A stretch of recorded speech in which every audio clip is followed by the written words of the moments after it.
জয় মা।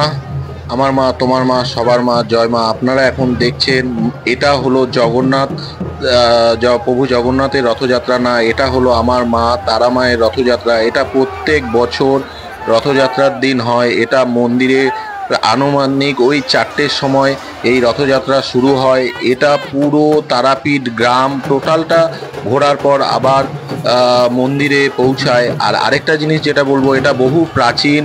গুরু বামদেব যখন ছিলেন তখন থেকেই এই রথযাত্রা প্রথম সূচনা হয়েছিল, এখন পর্যন্ত এটা চলে আসছে।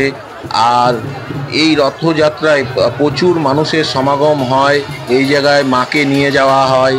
দেখুন, মা ব্রহ্মময়ী এই রথযাত্রায় রথে চেপে এগিয়ে যাচ্ছে। রথযাত্রা মানে জগন্নাথ ঠাকুর থাকে না, এই জায়গায় মা বিরাজমান থাকে, মানে আমাদের ব্রহ্মময়ী মা এখানে বিরাজমান থাকে। আর প্রচুর মানুষের সমাগম হয়। আর এটা হলো বহু প্রাচীন, আজকের না, যখন গুরু বামদেব ছিলেন তখন থেকে এটা হয়ে আসছে, প্রত্যেক বছর হয়, এবছরও হচ্ছে।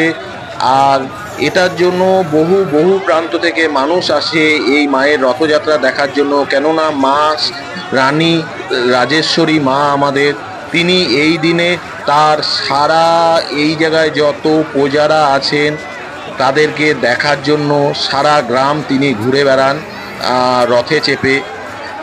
আপনাদের মানে এটা প্রত্যেক বছর হয়, এবছরও হচ্ছে।